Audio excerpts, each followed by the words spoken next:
Орон дэрэг үзэгчтэй төв цаг мэдээллийн хөтөлбөр 5 гарагийн дугаараа хүрэхэд бэлэн боллоо. Хөтөлбөрийн эхэнд мэдээллийн хураангуйд анхаарал хандуулна. Ахмадууд арилжааны банкуудын тэтгэврийн зээлийн бодлогыг эсэргүүцэн байр сууриа илэрхийллээ. Монгол улсын гадаад валютын албан нөөц түүхэн дээд түвшинд хүрлээ. Солонгост анхны монгол сэтгүүл Овзон уншигчдад хүрч эхэллээ. Америк нэгдсэн улс Гренланд арлыг өөртөө нэгтгэх хөлбөрүүдийг хилэлцэж байгаа талаар цагаан ордон мэдэгдлээ. Энгийн тохиролцоонд хүрвэл Их Британи, Франц улсууд Украинд цэрэг илгээнэ. Европт их хэмжээний цас орсны улмаас 6 хүн амиа алдаж, олон зуун нислэг цуслагдав. Ахмадууд арилжааны банкуд тэтгэврийн зээлийг өөрсдийн ашиг сонирхолд ашиглаж байна гэж үзэн, уг бодлогын эсрэг үндэсний мэдээллийн төвд мэдэгдэл хийлээ.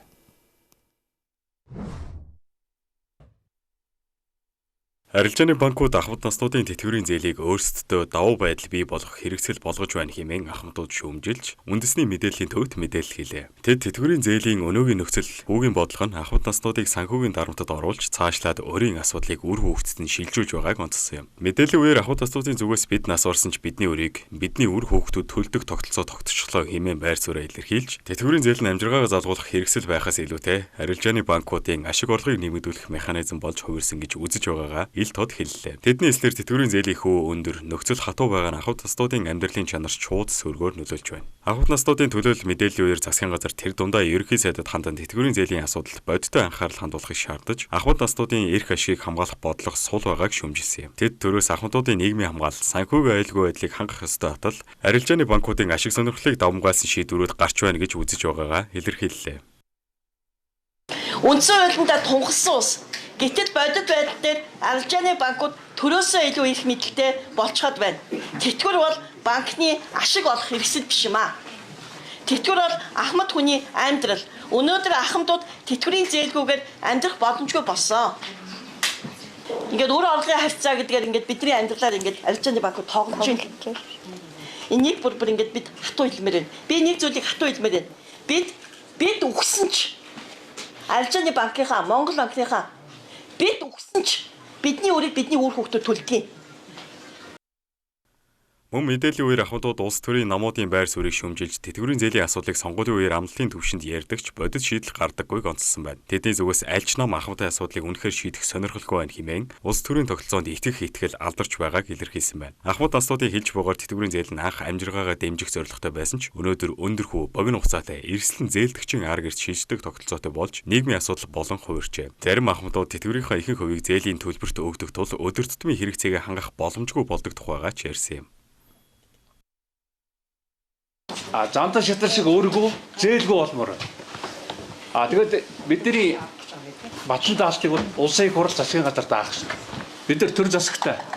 Энийг орныг бид нар авчирсан шүү. Бидний залуунаас тэнд алга болсон шүү. Тэгээд одоо өөр хүүхдээ барьцаанд тавиад бид нар яах юм? Өөрийнхөө насаар ажилласан мөнгө хүн дээрэмдүүлээ хүүлүүлээд ингэж амьдрах хэрэгтэй. Хүүхдүүдэд барьцаалуулаад ард түмнийг айлгаж чадахгүй шүү. Авах ёстой мөнгө л авъя бид нар. Яг замтай шигтарч тийм амьдрал хүсэж байна. Тэд цаашид тэтгэврийн зээлийн хөөг бодиттой бууруулах, нас барсан тохиолдолд өөр шилжих зохицуултыг эргэн харах, ахмад наснуудын санхүүгийн эрх ашигыг хамгаалах тусгай бодлого хэрэгжүүлэх шаардлагатай гэж үзэж байна. Мөн арилжааны банкуудын зээлийн бодлогод хяналт тавих, төрийн зохицуултыг чангатгахыг шаардав. Ахмадуудын энэхүү байр суурь нь тэтгэврийн зээлийн асуудал зөвхөн санхүүгийн шийдвэр биш, нийгмийн хамгаалал, ёс зүйн асуудал болж байгааг харуулж байна. Тэд цаашид уг асуудлаар дахин дуу хоолойгоо хүргэх, шаардлагатай тохиолдолд шат дараатай арга хэмжээ авах боломжтойгоо ч илэрхийллээ.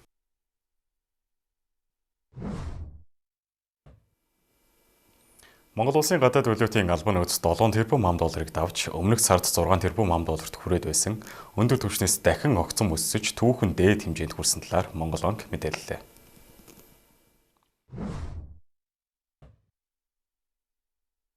Энэхүү өсөлт нь өмнөх сараас 19% буюу ойролцоогоор 1 тэрбум $-оор нэмэгдсэн үзүүлэлт болж байна. Өмнөх сард гадаад валютын албан нөөц 6 тэрбум $-т хүрсэн өөрөө өндөр түвшинд тооцогдож байсан бол энэ сард дахин огцом өссөн онцлог үзүүлэлт болж байна. Гадаад валютын албанаас ийхүү богино хугацаанд нэмэгдсэн 2025 оны сүүлийн үеэрэлд Монгол улсын экспортын орлого өссөнтэй холбоотой байх магадaltaй гэж эдийн засагчид онцолж байна. Тухайлбал гол түүхэн эдүүд болох зэс алтны дэлхийн зах зээлийн үн түүхэн дээд түвшнээ шинжилж экспортын орлогын хэмжээ нэмэгдсэн нь валютын урсгалыг эрчимжүүлсэн байх боломжтой. Үүнтэй зэрэгсэн Монгол банк алт худалдаа авах бодлогоо өргөжлүүлж дотоодын олборлогчдоос худалдан авсан алтны үнийн дүн өссөн нь нөөц нэмэгдэхэд нөлөөсөн байж магадгүй байна. Мөн нүүрс зэсийн бажбал зэрэг уудуурхайн бүтээгдэхүүний экспортын бие хэмжээ сүүлийн саруудад тогтвортой хадгалагдсан гадаад валютын орлогыг дэмжсэн хүчин зүйлсийн нэг гэж үзэж байна. Экспортын орлого өсөхийн хэрээр валютын зах зээл дээрх нийт үлдэлт нэмэгдэж улмаар Төв банк валютын нөөцөө хуримтлуулах боломж бүрддэг. Төв банкны тухай хувь заснаар Монгол банкны эзэмшиж удирдах байгаа гадаад валютын улсын нөөцөөр дамжуулан улсын гадаад төлбөрийн чадварыг хангах санхүүгийн тогтвортой байдлыг дэмжих үндсэн үүрэгтэй. Тодорхойлбол гадаад валютын албан нөөц нь импортын төлбөр тооцоог үүсгэх, гадаад өрийн эргэн төлөлтийг саадгүй хийх, гадаад зах зээлд үүсэж болцсохгүй эрсдэл бэлтгэлтэй байх санхүүгийн аюулгүй дээр гэж тооцогддог. Олон улсын жишгээр гадаад валютын албан нөөцөнд дор хаяж 3 сарын импортын хэрэгцээг хангах төвшөнд байх ёстой гэж үздэг. Харин Монгол улсын хувьд гадаад валютын албан нөөц ийхүү түүхэн дээд хэмжээнд хүрсэн нь макро эдийн засгийн тогтвортой байдалд эерэг дохио болж байна. Энэ нь төгрөгийн аншийн савлгааг зөөлрүүлэх, инфляцийн дарамтыг хязгаарлах, хөрөнгө оруулагчдын итгэлийг нэмэгдүүлэхэд чухал нөлөөтэй гэж мэрэгчлэнүүд дүгнэж байна. Гэхдээ эзэн засагчдын зүгээс гадаад валютын албан нөөцийн өсөлтийг зөвхөн богино хугацааны үзүүлэлтээр дүгнэхээс илүүтэй экспортын орлогын тогтвортой байдал, түүхэн эдийн үнийн мөчлөг, гадаад өрийн дарамт зэрэг урт хугацааны хүчин зүйлстэй уялдуулан авч үзэх шаардлагатайг онцолж байна. Учир нь түүхэн эдийн үн олон улсын зах зээл дээр савлгаатай байдаг тул валютын нөөцийн тогтвортой өсөлтийг хангахад эдийн засгийн бүтцийн өөрчлөлт, экспортын төрөлжил чухал хэвээр байна. Монгол улс цаашид гадаад валютын албан нөөцийг тогтвортой төвшөнд хадгалах, эрсдлийг бууруулах, зах зээлийн огцом савлгаанд хариу арга хэмжээ авах боломжоо нэмэгдүүлэх чиглэлд бодлогоо өргөжлүүлэхээр ажиллаж байгаагаа өмнө нь мэдэгдэж байсан. Ийхүү гадаад валютын албан нөөц түүхэн дээд түвшинд хүрсэн нь Монгол улсын эдийн засагт эерэг дохио өгч байгаа ч цаашдын бодлого, зах зээлийн нөхцөл байдал анхаарал татсан хэвээр байна.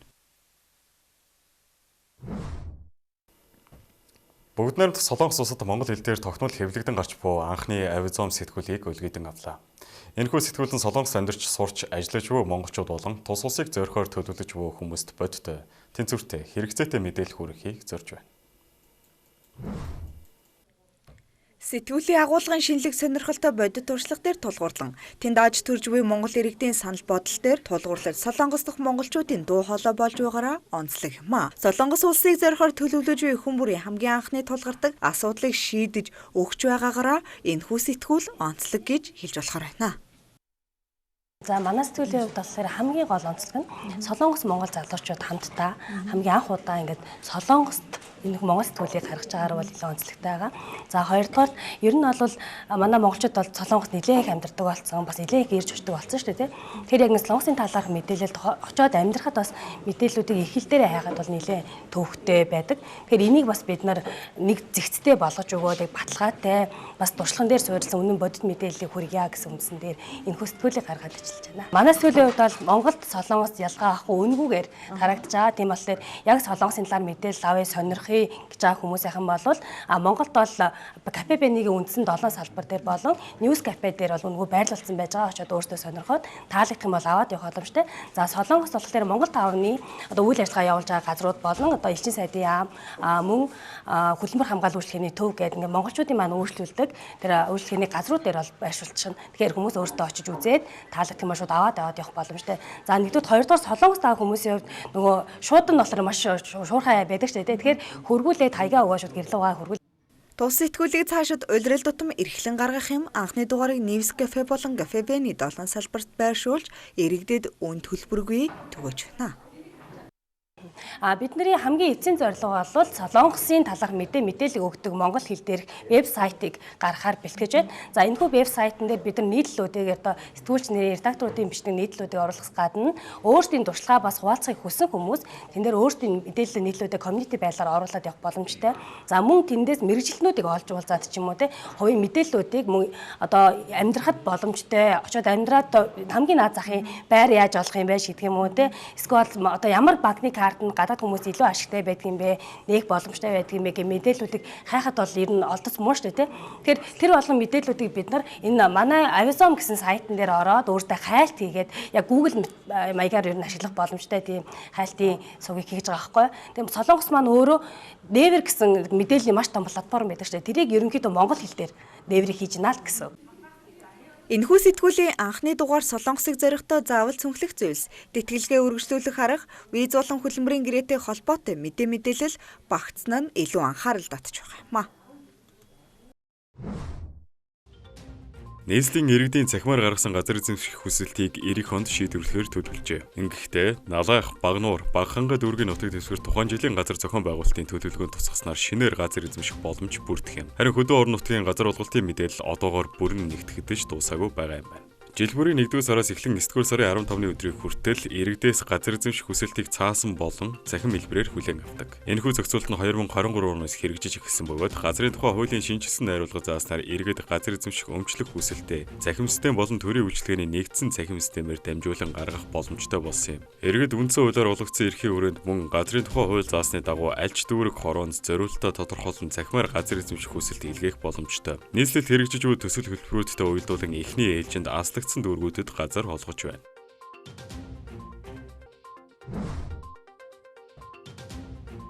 Сүүлийн өдрүүдэд Улаанбурхан өвчний 24 цагт бүртгэгдэх тохиолдлын тоо өсөж, томоогийн өвчлөлтөд давхцсан тархаж байгаа нь товлолын вакцинд хараахан амрагдаагүй бага насны хүүхдүүд халдвар авч хүндрэх, улмаар нас барах хэрэгслийг нэмэгдүүлж байна. Үүнтэй холбогдуулан дэгдэлтийн үеийн хариу арга хэмжээг эрчимжүүлэх зорилгоор халдвар төвчин судлалын үндэсний төвөөс товлолт вакцины нас болоогүй 6-аас 8 сартай хүүхдүүдийг Улаанбурханы эсрэг нэмэлт дархлаажуулалтад хамруулах. 9 сартай болон 2 настай хүүхдүүдийг товлолын дагуу Улаанбурхан, Гахан авдар, улаануудын эсрэг вакцинаар дархлаажуулах ажлыг эрчимжүүлэх. Эцэг эх асран хамгаалагчдыг бага насны хүүхдийг олон нийтийн газарт дагуулж явахгүй байх мэдээлэл, сурталчилгаа хийх зөвлөмжийг бүх шатны эрүүл мэндийн байгууллагуудад хүргүүлсэн байна. Мөн ерөнхий боловсролын хичээл эхлэхтэй холбогдуулан халдварын дархалт өндөр байгаа 10-аас 14 насны хүүхдүүдийг Улаанбурханы эсрэг нэмэлт дархлаажуулалтад хамруулах бэлтгэлийг хангах. Амьсгалын замын халдварын шалтгаанаар эмнэлэгт хандаж буй хүүхдүүдийг ялган оншилгоог сайжруулах. Улаанбурханаар батлагдсан тохиолдлын хавьтлын тандалтыг наривчлан хийх, хавьтлын дархлаажуулалтыг эрчимжүүлэх, иргэдэд үнэн зөв шуурхай мэдээлэл түгээх ажлыг идэвхжүүлэхээр болжээ.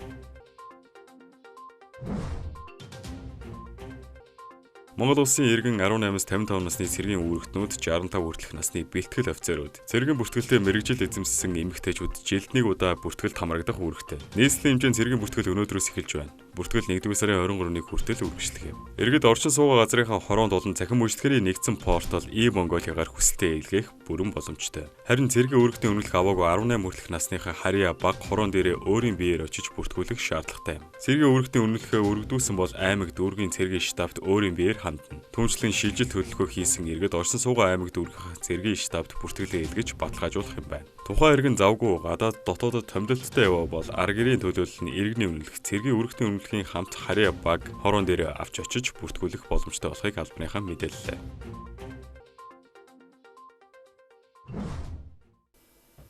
Дотоод улсын үйл явдлыг та бүхэнд хүргэлжлээ. Тоол улсын мэдээнд анхаарлаа хандуулна.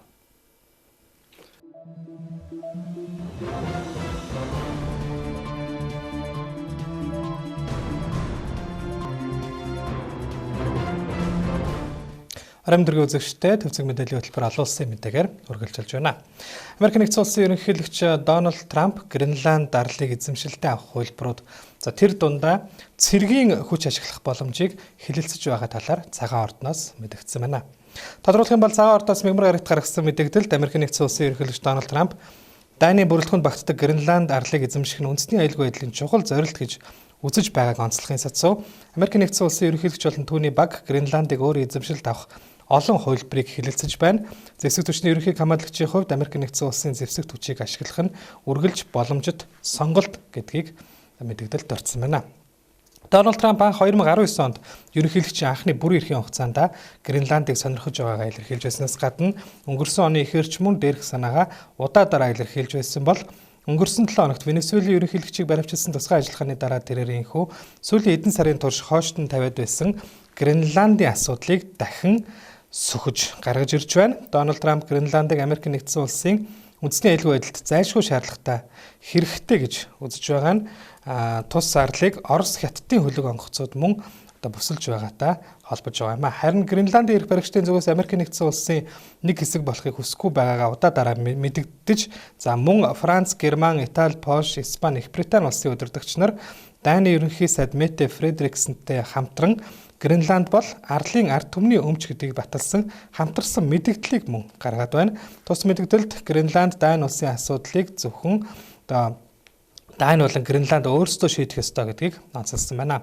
За Канадын ерөнхий сайд Марк Карнеч мөн цагаан ордны мэдээллийг эсрүүцэж байгаагаа илэрхийлсэн бол Гренландын ерөнхий сайд Йенс Фредерик Нильсен Европын удирдагчдын дэмжлэгийг талархан хүлээн авч Америк нэгдсэн улстай харилцан хүндэтгсэн яриа хэлэлцээ хийхийг уриалж Америк нэгдсэн улсын төрийн нэрмжийн дарга Марко Рубиото ярилтаа уулзалт хийх хүсэлт гаргасан гэдгээ мэдэгдсэн байна. Дараагийн мэдээллийг хүргэе. Мягмар гарагт Парис хотноо Украины холбоотнуудын энхийн асуудлаар ээлжид уулзалт зохион байгуулагдлаа. За энэ удаагийн уулзалтын үр дүнд Орос Украины хооронд энхийн тохиролцоонд хүрч энхийн гэрээ байгуулсан тохиолдолд Их Британи болон Франц улсууд Украинд цэргээ илгээн байршуулах талаар мэдэгдээд байна. За ийхүү одоо тэд хамтарсан мэдээллийг гаргаж хамтарсан тунхаглалд гарын үсэг зурсан байна. Уулзалтын дараа хамтарсан хэвлэлийн баг хурлын үеэр Их Британий ерөнхий сайд Кир Стармер энхийн гэрээ байгуулсан тохиолдолд Украинд цэрэг илгээн байршуулах тухай тунхагт бид гарын үсэг зурлаа. Энэ нь Украинтай урт хугацаанд хамт байхаа илэрхийлсэн бидний амлалтын нэгэн чухал хэсэг болж байна. Их Британи, Франц болон түнш орнуудын зэвсэг түвшин Украиний нутаг дэвсгэрт хууль ёсны үндсэн дээр үйл ажиллагаа явуулах, Украиний агаарын орон зай болон тэнгисийн аюулгүй байдлыг хангах, цаашлаад Украиний зэвсэг түвшнийг бэхжүүлэх суурийг тавьж байна гэдгийг онцлсан байна. За Оросын албаны улсын хувьд Украинд гадны ямар ч улсын цэрэг байршуулсан бай хууль ёсны бай болно гэдгийг удаа дараа анхааруулсаар ирсэн бөгөөд одоогийн байдлаар Парисын уулзалтаас гарсан дээрх хамтарсан тунхаглалын талаар Москвагийн зүгээс ямар нэгэн тайлбар хийж байр суурь илэрхийлээгүй байна. За Мягмар гарагийн Парисын уулзалтад мөн Америк нэгдсэн улсын тусгай элч төлөөлөгч Стив Витков оролцсон ба тэрээр хэвлэлийн баг хурлын үеэр хэлсэн үгэндээ Украинд зориулан гаргаж өгөх бат бөх аюулгүй байдлын баталгааны нөхцлүүдийг тохиролцох ажлын дийлэн хэсэг нь дуусаад байна. Аюулгүй байдлын протоколуудыг тохиролцоод бараг дуусч байгаа гэдгийг мэдэгдсэн байна. За өнгөрсөн 7 хоногт Украины ерөнхийлөгч Владимир Зеленский аюулгүй байдлын одоо яриа хэлэлцээ 90% та явж байгааг мөн мэдэгдсэн билээ.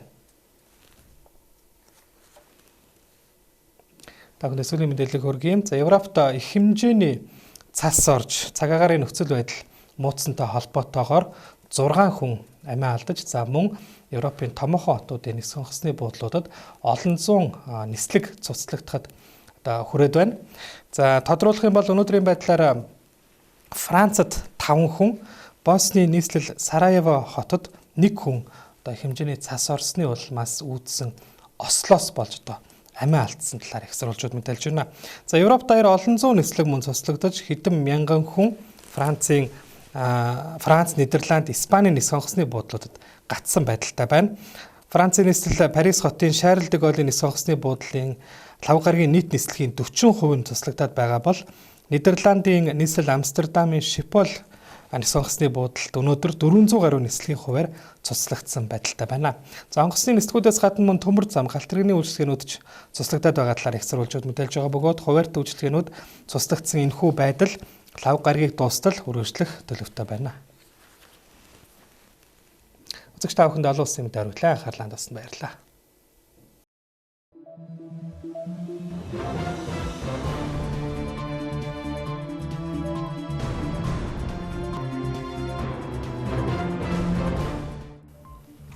Төвцөө мэдээллийн хөтөлбөрийн өнөөдрийн дугаар өгөр өндөрлөж байна. Анхаарлаа хандуулсанд баярлалаа. Баяр таа.